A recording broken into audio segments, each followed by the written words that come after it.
Meus irmãos, bom dia. Que a graça e a paz de nosso Senhor e Salvador Jesus Cristo seja com todos os irmãos esta manhã. Quero desde já agradecer a Deus por esta preciosa oportunidade de estar com os irmãos aqui e assim poder trazer este estudo com esse tema tão precioso que me foi passado pelo pastor Daniel. E desde já agradecer ao pastor João a confiança do seu púlpito, dizer da alegria de conhecer o pastor Marcos Paixão, pastor Daniel Dides e os demais irmãos que aqui se encontram. Para mim está sendo um momento muito precioso e está eu e meu filho Miguel de viagem aqui a Pernambuco, dali de João Pessoa, na Paraíba. Ali nós pastoreamos a Igreja Batista Memorial, em João Pessoa, e eu trago aqui as lembranças, congratulações da nossa igreja, a amada igreja local aqui em Paulista. Muito bem, meus irmãos, sem mais delongas, gostaria de convidá-los a abrirem as vossas Bíblias em João, capítulos número 5. João, capítulos número 5. Nós leremos apenas 2 versículos.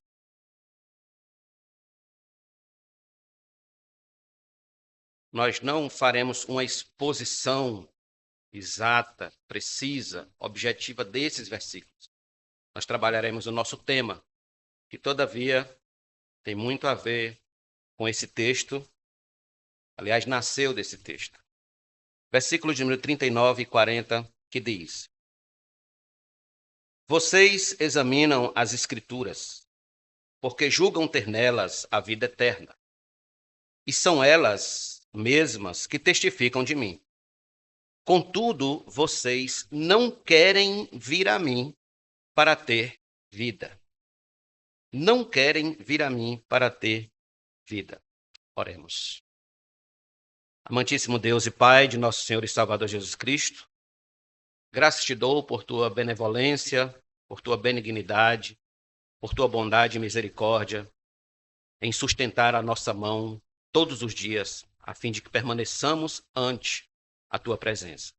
Rogo que nesse instante o teu Espírito Santo se encarregue poderosamente de nos instruir conforme a tua palavra, e assim possamos sair daqui, Senhor, edificados e instruídos. Tem piedade e misericórdia de nossas almas, assim também como já te peço pela vida do pastor Daniel Dides, teu servo, que vai trazer a próxima mensagem. Assim fala aos nossos corações, em nome de Jesus, gratos, todos nós digamos amém. Meus irmãos, o tema que me foi passado, como vocês têm acompanhado, é: o pecador possui livre-arbítrio? O pecador possui livre-arbítrio? Este tema, de certo modo, ele já me dá 50% das respostas que a gente precisa ter acerca dessa questão. Mas vamos lá. O termo livre-arbítrio, ele não se encontra nas Escrituras. Ele é derivado de outros termos espalhados ao longo do corpo bíblico, como desejos, escolhas, propósitos, querer, vontade e outros termos similares. O termo livre-arbítrio ele foi introduzido no arraial cristão a partir do século II, por meio de Tertuliano, que era o rei dos termos. Inclusive, ele foi que trouxe o termo trindade para a nossa realidade. Até então, essa ideia de vontade livre, ela encontrava-se apenas nos escritos intertestamentários judaicos, que sustentavam a liberdade de escolha por parte do homem. No ano de 1738, o teólogo e pastor batista John Gill, escrevendo sua refutação detalhada contra o arminianismo de Daniel Whitby, mostrou que o debate sobre livre-arbítrio e predestinação não havia se originado nos dias de Agostinho e Pelágio, muito menos na mente de João Calvino e Jacó Armínio. Ele apresenta citações de pelo menos 45 teólogos dos 3 séculos anteriores a Agostinho. Ele diz que Santo Agostinho não criou o caso livre-arbítrio e predestinação, mas sim que aproveitou a controvérsia da hora para sistematizar o assunto que já vinha sendo opinado ao longo dos séculos anteriores. Pelágio da Bretanha era um monge que apareceu em Roma por volta de 400 depois de Cristo. Ele tinha o propósito de refutar Agostinho de Hipona. O propósito dele era que ele queria uma igreja longe da mentalidade agostiniana, da oração agostiniana que diz: para dar o que tu ordenas e ordenar o que tu queres. Porque ele acreditava que esta oração, esta frouxidão, deixando tudo nas mãos de Deus soberanamente, geraria crentes devassos, crentes que não se preocupavam realmente em ser santos. Bem, Pelágio sustentava que o homem não precisava da graça para cumprir aquilo que Deus ordena, pois Deus não ordenaria qualquer coisa que tivesse fora, absolutamente fora das capacidades naturais do homem de cumprir. Do contrário, Deus era um tirano e irresponsável. A ideia central de Pelágio, meus irmãos, era que o pecado original não existia, que não havia qualquer perspectiva de transmissão de natureza pecaminosa de Adão para os demais homens, que cada homem se tornava pecador à medida que imitava os demais pecadores. Logo, se cada homem se esforçasse com todo o empenho, poderia obedecer fielmente à lei de Deus, sem necessidade da operação da graça especial. Aliás, todos os homens tinham esse dever, já que era algo que dependia apenas da vontade do homem e não da graça de Deus. Em uma carta, uma moça chamada Demétria, que tinha decidido se tornar freira, Pelágio disse que Deus criou a natureza humana e, portanto, só exige que aquilo que ela é capaz de suportar e cumprir. Veja as palavras dele, abre aspas. Em vez de considerar os mandamentos de Deus como privilégio, lamuriamos a Deus dizendo: isso é muito duro, isso é difícil demais, não podemos fazê-lo. Somos apenas humanos e, portanto, impedidos pela fraqueza da carne. Que loucura! Que ostensiva presunção! Ao agir assim, acusamos o Deus da sabedoria de dupla ignorância. Ignorância de sua própria criação e de seus próprios mandamentos. Seria como se Deus, esquecendo-se da fragilidade humana, a qual, afinal de contas, foi criada por ele mesmo, nos tivesse ordenado algo que não podemos fazer. Veja, com estas palavras, Pelágio sustentava de forma rígida, inflexível, que uma vez que a perfeição é possível para a humanidade, logo ela é obrigatória.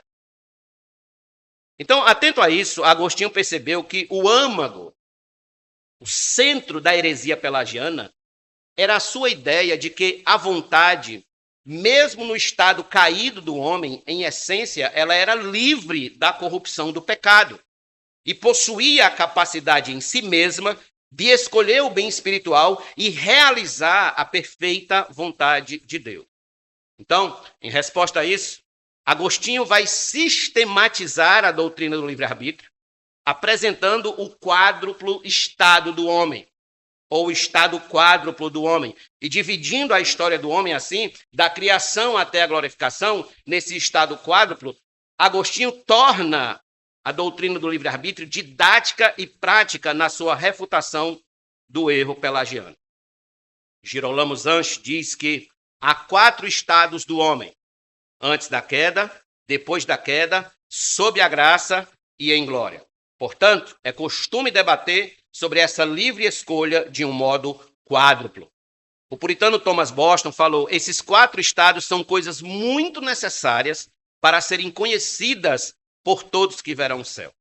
Pastor, quais são estas coisas? Quais são estes 4 estados do homem que definem suas escolhas? Permita-me, introdutoriamente, fazer-lhes uma apresentação resumida de 3 desses estados, já que nosso foco se dará no segundo estado do homem. Então, em primeiro lugar, nós temos o estado de inocência e sua capacidade mutável de escolher a Deus, que em latim ficou como posse peccare, posse non peccare. Tudo começa com o homem ainda na criação. A Confissão de Fé Batista de 1689, no seu capítulo 9.2, diz: o homem em seu estado de inocência tinha a liberdade e o poder de querer e fazer aquilo que é bom e agradável a Deus, mas ainda assim era instável, de forma que ele podia cair deste estado. Isso está em consonância com as Escrituras, quando em Eclesiastes 7:29 diz: o que descobri é tão somente isto, que Deus fez o ser humano reto, mas ele se meteu em muitos problemas. João Calvino, argumentando essa questão, disse: nessa integridade, o homem, pelo livre-arbítrio, tinha o poder, se desejasse, para alcançar a vida eterna. Ele caiu somente por sua vontade. Então, Agostinho diz: a primeira liberdade da vontade que o homem tinha quando foi criado reto consistia em uma capacidade de não pecar, mas também em uma capacidade de pecar. Ou seja, ele era mutável, apesar do estado de inocência. O segundo estado é o estado de pecado e a incapacidade de escolher a Deus. Non posse non peccare, qual nós veremos daqui a alguns instantes. O terceiro estado foi o estado de graça e o livre-arbítrio semi-restaurado. Posse peccare, posse não peccare, mas de um modo semi-restaurado. Eu até hoje não encontrei um termo que seja satisfatório para colocar nessa questão do livre-arbítrio na conversão, e o máximo que eu cheguei foi a semi-restaurada, e eu vou explicar a vocês por quê. Na conversão, o indivíduo ele tem seu livre-arbítrio restaurado. Ele agora escolhe a Deus livremente, sem qualquer coerção, de modo que seus olhos espirituais estão abertos, foram abertos, e ele passa a amar a luz que antes ele odiava. Ele passa a amar a Cristo, as excelências espirituais, as belezas divinas. No entanto, ele ainda terá de conviver com a presença interna do pecado. Quando no primeiro estado, esta presença era externa, veio a ele de modo externo. No Éden, a presença do pecado era externa ao homem, veio de fora, mas no estado da graça, ele foi livre do poder, do domínio do pecado, mas não da presença do pecado. Daí considerarmos o livre-arbítrio semi-restaurado. A nossa confissão diz no capítulo 9.4, quando Deus converte um pecador e o transporta para o estado de graça, ele o liberta de sua natural escravidão ao pecado e por sua graça o habilita livremente a querer e fazer aquilo que é espiritualmente bom. Ainda assim, em razão de sua corrupção remanescente, ele não o faz perfeitamente, nem apenas deseja o que é bom, mas também o que é mal. Que triste para nós ainda, né? Mas calma que a gente vai sair disso. De modo que em Romanos 6, verso 17 e 18, Paulo diz: mas graças a Deus que tendo sido escravos do pecado, vocês vieram a obedecer de coração a forma de doutrina a que foram entregues, e uma vez libertados do pecado, foram feitos servos de justiça. Agostinho disse que o homem não estará livre para fazer o certo até que, sendo liberto, comece a ser servo da justiça. E essa é a verdadeira liberdade, pois ele tem prazer nos atos justos e é, ao mesmo tempo, uma santa servidão, pois é obediente a Deus. Quando Joel Bick escreve na sua Teologia Sistemática, que já está em português, o volume 2, ele diz: esses desejos e escolhas produzidos pelo Espírito Santo são recebidos com amarga oposição pelo pecado residente que permanece nos crentes, o que produz frustração, sofrimento e obediência imperfeita. Contudo, Deus fielmente completará o que começou, a perfeita santificação da pessoa toda. Por essa razão, meus irmãos, que nós estamos no estado de conversão, no estado de salvação, porém com livre-arbítrio semi-restaurado. Mas há um quarto estado do homem, que é o estado de glória e o livre-arbítrio glorificado. É quando o homem desfrutará do non posse peccare, incapaz de pecar. E veja que beleza nós temos na nossa confissão de fé, ainda no capítulo 9.5, ela diz: a vontade do homem é feita imutável nesse estado de glória e perfeitamente livre somente para o bem, apenas no estado de glória. Santo Agostinho, comentando sobre isso, ele diz: também não devemos supor que, como o pecado não terá poder para agradá-los, o livre-arbítrio deva ser retirado. Pelo contrário, ele será ainda mais verdadeiramente livre, porque será liberto do prazer de pecar, para ter prazer inabalável em não pecar. Pois a primeira liberdade da vontade que o homem recebeu quando foi criado reto consistia em uma capacidade de não pecar, mas também na capacidade de pecar, enquanto esta última liberdade será superior, visto que ele não será capaz de pecar. Nesse mesmo diapasão, Joel Bick resume o argumento de Agostinho dizendo: a liberdade do homem foi iniciada de um modo sem pecado, mas limitado no jardim. A queda arruinou a nossa liberdade. Embora fragmentos tenham permanecido, Deus restaura a liberdade espiritual na regeneração e a completa na ressurreição para a vida. Se alguém objetar que não podemos ser verdadeiramente livres se tivermos incapacidade de escolher o pecado, considere o que Agostinho disse. Devemos dizer que o próprio Deus não é livre porque não pode pecar? A verdadeira liberdade consiste em nossa semelhança com Deus, pois foi para isso que fomos criados. Fechados. Pois bem, irmãos, este é o estado quádruplo do homem. Porém, agora, permita-me chamar a sua atenção para o segundo estado, o qual eu não tratei aqui nesse resumo introdutório, que é o estado de incapacidade do homem de escolher a Deus por si só.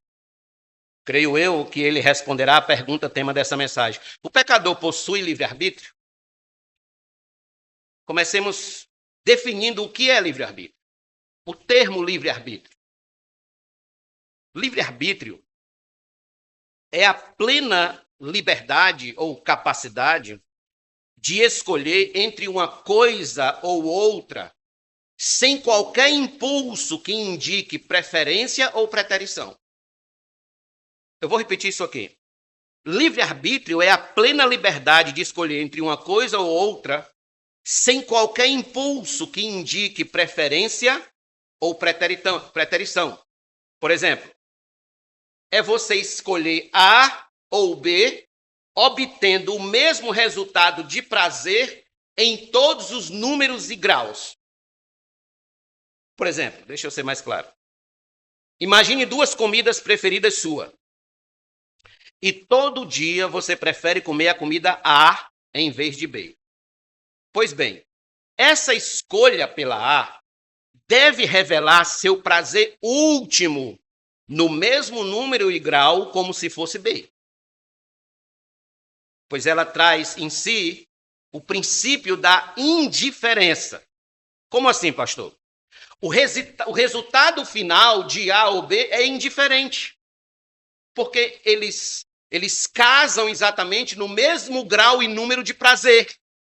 Então, escolher entre A ou B é indiferente. O nível máximo e exato de prazer é alcançado em ambos os pratos. Pois bem, se isso lhe for possível, você possui livre-arbítrio pleno, baseado no princípio da indiferença do resultado.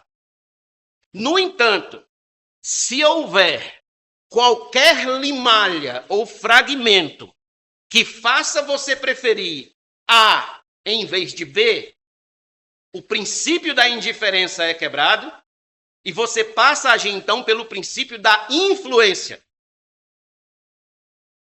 Se há qualquer influência que faça você escolher A em vez de B, por diminuta que seja, já revela que seu apetite está preso, está amarrado a algo, a um sabor, a um cheiro, a uma cor, ao modo como o prato é disposto, etc.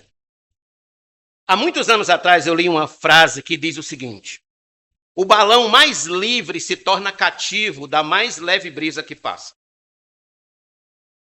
O balão mais livre se torna cativo da mais leve brisa que passa. Ou seja, qualquer leve brisa que nos direcione já roubou a nossa plena liberdade. No esteio teológico, a ideia do livre-arbítrio pleno é classificada como livre-arbítrio libertário. Livre-arbítrio libertário. Ela sustenta que o homem é absolutamente livre de qualquer causa ou influência que antecede a sua decisão. O indivíduo, neste caso, é a causa primeira. Tudo parte dele. Todavia, meus irmãos, será mesmo que o homem tem capacidade de ser a causa primeira de suas decisões, sem nada, sem absolutamente nada que o influencie para um lado ou para um outro, nem mesmo uma leve brisa? D.A. Carson diz que livre-arbítrio é poder pleno de fazer o contrário. Poder pleno de fazer o contrário. João Calvino afirma que esse termo livre-arbítrio, quando aplicado ao homem, é apenas um enfeite soberbo que a raça humana usa, mas não merece. Então perceba, o grande problema para o nosso entendimento dessa capacidade é que na arena do debate teológico, a questão é sempre posta em dicotomia, em oposições, em certos conflitos. Os temas sempre são apresentados de modos antagônicos, ou seja, predestinação versus livre-arbítrio, soberania divina versus responsabilidade humana, eleição versus liberdade do homem. Entretanto, a resolução mais plausível para essa questão não é colocando este assunto de modo dicotômico, mas sim, a meu ver, de modo consequente, como consequência uma coisa da outra. Por exemplo, abra sua Bíblia comigo, por favor, em Gênesis capítulo número 2. E veja comigo os versos conhecidíssimos, muito conhecidos de todos nós, versos 15 ao 17. Gênesis 2, do 15 ao 17, que diz assim: O Senhor Deus tomou o homem e o colocou no jardim do Éden para o cultivar e o guardar. E o Senhor Deus ordenou ao homem: de toda árvore do jardim você pode comer livremente, mas da árvore do conhecimento do bem e do mal você não deve comer, porque no dia em que dela comer, você certamente morrerá. Eu estou lendo na Nova Almeida atualizada. Preste atenção. Aqui foi dado ao homem a liberdade perfeita, não glorificada. A liberdade perfeita. O homem gozava da capacidade aqui de pecar ou de não pecar. Esta era a verdadeira liberdade, a liberdade perfeita. Porém, venha para Gênesis 3, por favor. Verso 1. Mas a serpente, mais astuta que todos os animais selvagens que o Senhor Deus tinha feito, disse à mulher: É verdade que Deus disse, não comam do fruto de nenhuma árvore do jardim? A mulher respondeu à serpente: Do fruto das árvores do jardim podemos comer, mas do fruto da árvore que está no meio do jardim de Deus, Deus disse, vocês não devem comer dele nem tocar nele, para que não venham a morrer.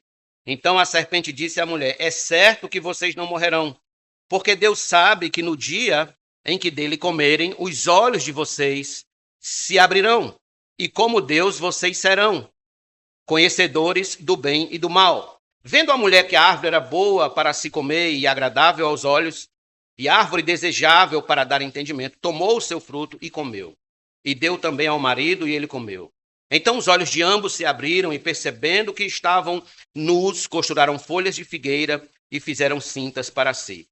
Ao ouvirem a voz de Deus, a voz do Senhor Deus, que andava no jardim quando soprava o vento suave da tarde, o homem e a mulher se esconderam da presença do Senhor Deus entre as árvores do jardim.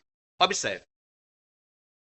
A partir daqui, o homem seguiu existindo, não mais com a liberdade perfeita. Ele seguiu existindo debaixo das consequências de sua desobediência. Antes, ele não tinha nada dentro de si que o inclinasse para desobedecer a Deus. Porém, a partir de agora, ele tem. E tem isso de tal modo que o próprio Deus vai dizer sobre a nossa raça, em Gênesis capítulo 6, verso 5. O Senhor viu que a maldade das pessoas havia se multiplicado na terra e que todo o desígnio do coração delas era continuamente mal. No capítulo 8, verso 21 de Gênesis, segue a mesma palavra do Senhor. E o Senhor aspirou o aroma, depois do dilúvio, aspirou o aroma agradável e disse consigo mesmo: Nunca mais vou amaldiçoar a terra por causa das pessoas, porque é mau o desígnio íntimo do ser humano desde a sua mocidade. Também nunca mais vou destruir todos os seres vivos como fiz desta vez. A gente vai encontrar a mesma perspectiva quando a gente chega no Salmo de número 14, verso 1 a 3. Diz o insensato no seu coração, não a Deus. São corruptos e praticam abominação. Já não há quem faça o bem. Do céu o Senhor olha para os filhos dos homens para ver se há quem tenha entendimento, se há quem busque a Deus. Todos se desviaram e juntamente se corromperam. Não há quem faça o bem, não há nenhum sequer. E no Salmo 51, Davi escreve dizendo, no verso 5, eu nasci na iniquidade e em pecado me concebeu minha mãe. Bem, as escrituras, meus irmãos, estão repletas de textos que mostram as consequências do pecado de Adão na natureza humana, sua corrupção, sua culpabilidade, sua transmissão, sua inclinação para o mal e principalmente a sua escravidão. E aqui está o ponto central da questão. É que tendo o homem se tornado escravo do pecado, as suas faculdades espirituais para desejar o bem supremo, amar a Deus, escolher a justiça divina, morreram completamente. Tornaram-se nulas nesta direção. Veja o que Luiz Berkoff vai dizer. O homem tem por sua natureza uma irresistível inclinação para o mal. Ele não é capaz de compreender e de amar a excelência espiritual, de procurar e realizar coisas espirituais, as coisas de Deus que pertencem à salvação. Ele não é mais capaz. Paulo vai nos ensinar isso mostrando como era um cristão antes da regeneração. Como era você antes da regeneração? Você lembra? Paulo deixou isso registrado. Como que nós éramos antes da regeneração?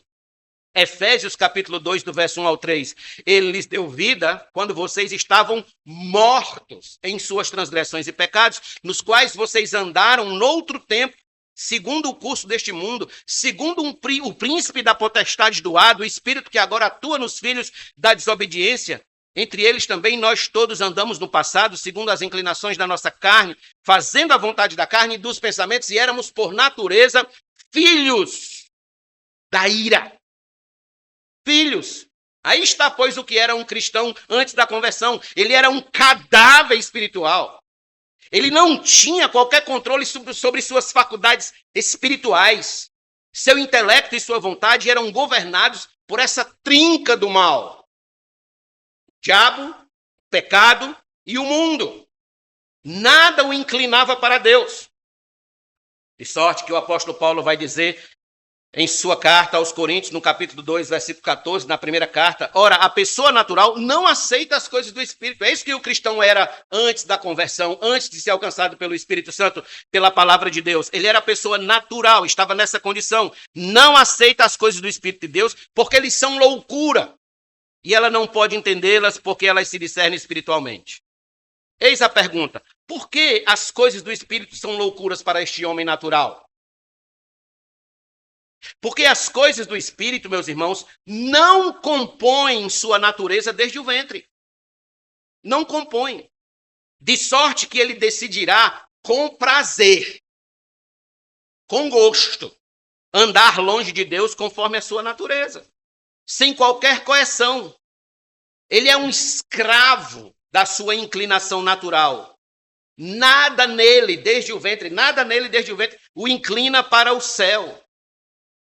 De modo que o apóstolo coloca da seguinte forma, em 2 Coríntios 4, versos 3 e 4. Mas se o nosso evangelho ainda está encoberto, é para os que se perdem que ele está encoberto, nos quais o Deus deste século, que sabemos que é o diabo, o Deus deste mundo, cegou o entendimento dos descrentes, para que não lhes resplandeça a luz do evangelho da glória de Cristo, o qual é a imagem de Deus.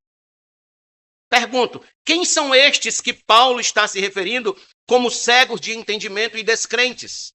Quem são? Eis a resposta: todos os homens quando nascem. Todos os homens quando nascem. Nascemos nesta condição de cegueira espiritual, incapacidade por nós mesmos de enxergarmos qualquer facho de luz divina à nossa frente. Qualquer facho de luz divina, qualquer raio. João 8,34, Jesus respondeu: em verdade lhes digo que todo o que comete pecado é escravo do pecado. Perceba, nosso Senhor está deixando claro que é inseparável o ato da natureza. Inseparável. Na verdade, o ato é apenas o reflexo externo e visível da natureza, do coração, do íntimo do pecador, que os teólogos vão chamar de pecado original e pecado atual. Pecado original, a nossa natureza, nosso estado de pecadores. Pecado atual, os nossos pecados, que refletem diretamente a sua fonte. Em Jeremias 17:9, Deus disse através do profeta: enganoso é o coração, mais do que todas as coisas, e desesperadamente corrupto. Quem poderá entendê-lo? Então, em Marcos 7:21-23, nosso Senhor coloca isso, casando com as palavras de Jeremias perfeitamente, quando diz: porque de dentro do coração das pessoas é que procedem os maus pensamentos, as imoralidades sexuais, os furtos, os homicídios, os adultérios, a avareza, as maldades, o engano, a libertinagem, a inveja, a blasfêmia, o orgulho, a falta de juízo. Todos estes males vêm de dentro e contamina a pessoa. Deixe-me perguntar, sobre quem estas duas citações bíblicas de Jeremias e Marcos estão se referindo? Ao homem antes de Gênesis 3 ou ao homem depois de Gênesis 3?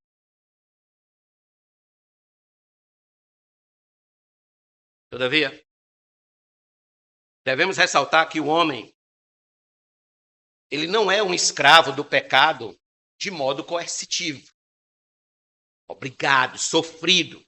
Mas antes, ele tem prazer nesse estado de escravidão. Essa ideia da pregação arminiana de que o pecador está lá acorrentado, querendo ser salvo, por isso que a gente tem que ir lá e pregar o evangelho, porque olha, os pecadores, eles querem se libertar. Essa ideia é falaciosa. O pecador não quer. Pecador consciente mesmo da sua desgraça, ele não quer nem conversa com o evangelho. Ele ama aquilo. Thomas Boston colocou da seguinte forma: o pecado é o elemento natural do homem. Ele está tão relutante em se separar do pecado quanto um peixe é relutante em sair da água para a terra seca. Ele é um cativo, um prisioneiro e escravo, mas ama seu conquistador, ama seu carcereiro. David Clarkson, outro puritano, dizia: os pecadores não regenerados são incapazes e não querem ser capazes, e são incapazes de querer. Eles não querem ser capazes. Então, Agostinho coloca brilhantemente toda a questão da seguinte forma: foi pelo mau uso de seu livre-arbítrio que o homem destruiu o livre-arbítrio e a si mesmo. Pois assim como o homem que mata a si mesmo deve estar, é claro, vivo para quando matar a si mesmo, mas depois que matar a si mesmo deixa de viver e não pode restaurar-se à vida, ou seja, quem se suicida não pode restaurar-se à vida. Agostinho segue: assim também quando o homem, por seu próprio livre-arbítrio, pecou, o pecado tendo sido vitorioso sobre ele, fez com que a liberdade de sua vontade fosse perdida. Que tipo de liberdade, pergunto, Agostinho, pode possuir o escravo acorrentado, exceto quando lhe apraz pecar? Pois está livremente em escravidão aquele que com prazer faz a vontade de seu senhor. Consequentemente, aquele que é servo do pecado é livre para pecar. Ama pecar. Ama pecar. A nossa confissão perfeitamente coloca a questão ao dizer: o homem, por meio de sua queda em um estado de pecado, perdeu completamente todo o poder da vontade quanto a qualquer bem espiritual que acompanha a salvação. Assim como um homem natural, inteiramente adverso a esse bem e morto em pecado, não é capaz, por sua própria força, de converter-se ou preparar-se para isso. Não é capaz. Pois sim, esta é a nossa condição após Gênesis 3. Nos tornamos seres incapazes de usar nosso livre-arbítrio para escolher a Deus, para se aproximar de Deus, para amar a Deus sobre todas as coisas. Como bem disse Lutero, nosso livre-arbítrio se tornou escravo da nossa condição de pecadores. Ele é livre apenas para escolher o mal. Bem, meus irmãos, se nós não formos convencidos pelas Escrituras desta verdade sobre a incapacidade espiritual do homem escolher a Deus e a Cristo por si só, quem mais nos convencerá? Se a palavra de Deus não tem razão última nessa questão, quem mais tem?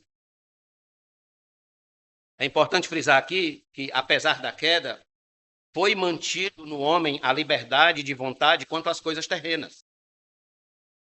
De modo que ele pode escolher que casa comprar, que carro usar, que roupa vestir, onde passar suas férias. Nesse sentido, ele a possui. Os cânones de Dort vão chamar de usos domésticos da vontade. Usos domésticos. Entretanto, quanto à liberdade espiritual, precisamos ter, ele não possui livre-arbítrio para escolher a Deus. Seu livre-arbítrio está inclinado a escolher com prazer o pecado. O apóstolo Paulo fala sobre isso na carta aos Romanos, quando diz: os que vivem segundo a carne se inclinam para as coisas da carne, mas os que vivem segundo o Espírito se inclinam para as coisas do Espírito. Romanos 8,5, em outras palavras, você pensará e agirá conforme a natureza que está no controle de sua existência. Se você está vivendo segundo a carne, pecado, você se inclinará facilmente para tudo que for sorte de pecado. Livremente, sem qualquer coerção, sem qualquer pressão, você escolherá o pecado. Em nenhum lugar, irmãos, o calvinismo afirma que o homem, após a queda, perdeu seu livre-arbítrio. Em nenhum lugar. Aliás, essa é a grande acusação que fazem contra a gente. Ah, vocês dizem que o homem não tem livre-arbítrio. Como que vocês sustentam algo assim? E em lugar algum, o calvinismo afirma que o homem, após a queda, perdeu o seu livre-arbítrio. Não. O que nós afirmamos é a verdade. É a realidade. Que o livre-arbítrio do homem é um escravo de sua natureza caída. Que toda a sua escolha quanto à vida espiritual será de acordo agora com a sua natureza. A natureza caída. Lembrem que no mesmo capítulo que Jesus disse que o homem precisava nascer de novo, se quisesse ver o reino de Deus, ele disse: a luz veio ao mundo, mas os homens amaram mais as trevas do que a luz. Amaram. Ninguém foi obrigado a amar as trevas. Ninguém estava com a arma apontada para a cabeça e diga: ame as trevas. Não. Por que os homens amam mais as trevas? Por que os homens amam mais o que não presta, o que é sórdido, o que é pecaminoso, o que é vil, do que a luz, do que o que é puro, do que o que é santo, do que o que é legitimado por Deus? Por quê? Por causa de sua natureza caída e inclinada ao mal. É uma questão de natureza, irmãos. Após o Éden, o homem se tornou non posse non peccare. Incapaz de não pecar. Incapaz. Aí eu pergunto, vocês entendem agora porque Jesus disse que os judeus não queriam vir a ele? E os judeus aqui, a gente sabe, eram os fariseus e os escribas que estavam confrontando Jesus. Por que eles não queriam vir a ele? Mesmo eles sendo grandes examinadores das Escrituras, não é interessante isso? Grandes examinadores. A religiosidade deles não era por amor a Deus, mas por amor a si mesmos. As conveniências pecaminosas de seus corações os inclinavam para escolher crucificar Cristo. Crucificar Jesus em vez de adorá-lo. Crucificar Jesus. Pois bem, queridos irmãos, como podemos perceber, ante tantas evidências, é que o homem, após a queda, tornou-se habitado pelo pecado, o qual influencia a sua vontade sempre para escolher o mal em vez do bem. O pecado em vez do evangelho, o inferno em vez do céu, os ídolos em vez de Deus, pois esta é a única capacidade que lhe resta sem a graça.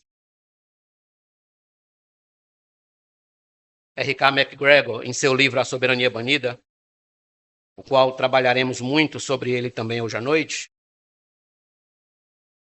disse bem sobre essa questão do livre-arbítrio quando escreveu, abre aspas, como pode uma pessoa que crê no livre-arbítrio estar certa que o seu cérebro não está sendo modificado a todo instante por partículas subatômicas, fazendo com que sua vontade neutra vá numa direção em vez de outra?